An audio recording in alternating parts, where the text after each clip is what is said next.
Salt Lake City dog owners.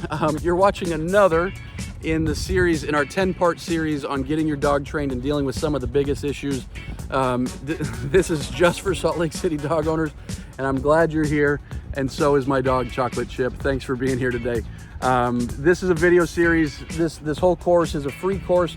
You can get the whole thing if you go down below this video. In the description section, there's a link where you can get the entire course. If you're looking to hire a Salt Lake City dog trainer, we built it for you so you can see exactly how we do things. Or if you're not looking to hire a Salt Lake City dog trainer, we built it for you so that you can get some information on how to take your dog to the next level, get some great obedience, solve some problems, stuff like that.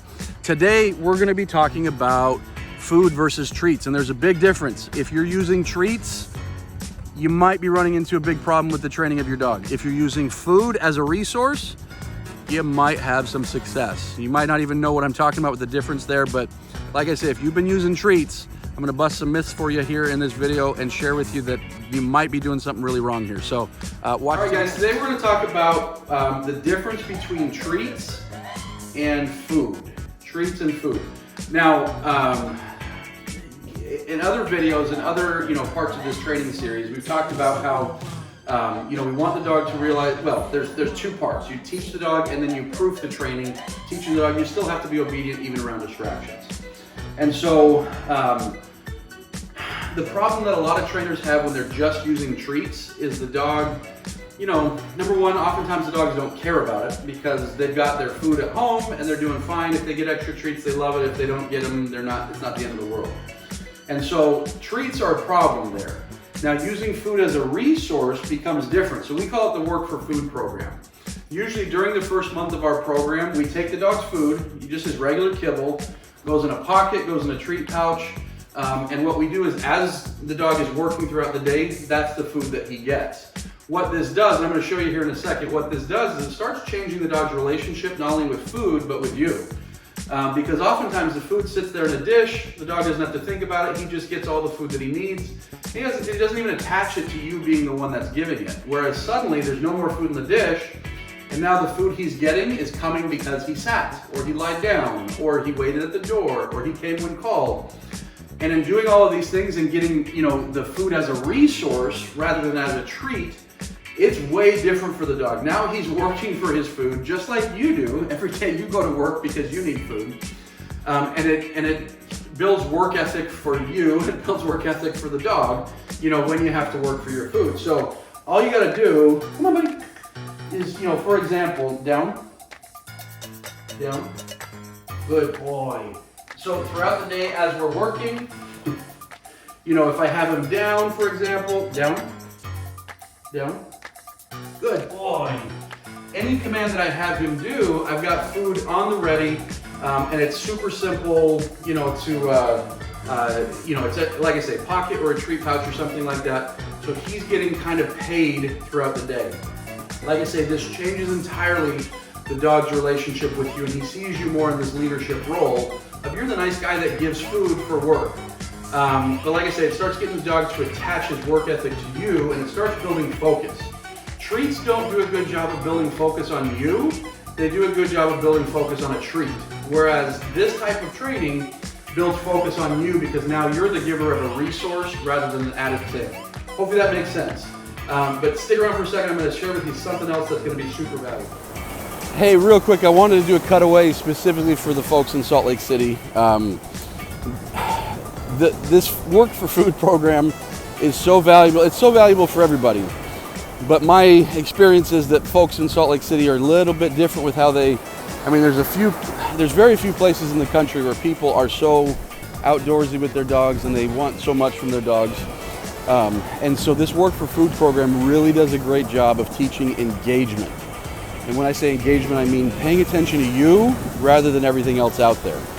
Far more than any sort of treat training ever would. So yeah, the Work for Food is something that for Salt Lake City dog owners, it can be really, really important.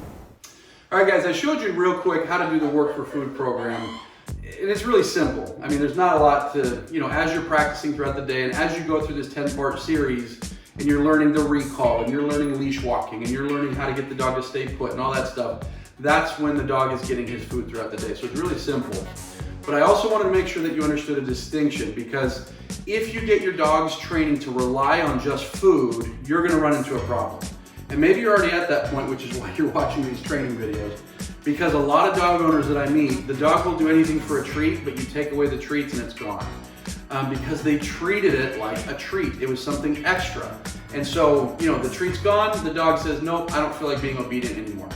Now, when we use food as a resource rather than an added bonus or an added treat, and now the dog actually is living, is working for a living, it switches the dog's concept. Now, you don't have to do this forever, because typically in our program we do it for about the first month, because it really makes this positive change, helps the dog understand things at a much deeper level, and then you can work away from it. Whereas if you're doing treat training, you're gonna be doing treat training forever. You're gonna be stuck with that because it was never attached to you as the owner. It was always attached to this little treat that you had in your hand.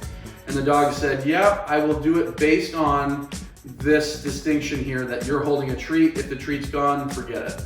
And like I say, that doesn't happen when you're doing a work for food program and you're doing a balanced approach to where we actually correct inappropriate behavior and we reward the good behavior with the dog's actual kibble or whatever his meals are. And so I want you to be aware of that that's a big distinction when you're looking for training programs. You're trying to figure out the best way to train your dog. If you're doing it based off of, like I say, you know, all treats, you're gonna have a very low ceiling where you'll get a dog to be super obedient as long as there's no distractions, as long as nothing's going on, and as long as he feels like it. And so use food as a resource, don't use it as a treat. Now, don't misunderstand me here. You can use it as a treat. Like if you like to give your dog a little bedtime treat, like here you go, Snuffles, you know, here's a treat before bed, that's totally fine. But in your training process, don't use food as a treat, use food as a resource, like you're working for this. It's gonna be so much more powerful for what you're doing, so. All right, Salt Lake City dog owners, do this work for food program. It's a lot of work, it's a lot of hassle up front, but do it because it's gonna be so helpful in solving a lot of your training issues. So, if you haven't already, go down in the description. If you're watching this on YouTube, click on the link inside the description. You'll get a full 10-day training course on how we train just about anything here in Salt Lake, from getting rid of aggression to leash pulling to not coming when called and all sorts of stuff like that. So go down in the description, click that link, and we'll see you on the other training.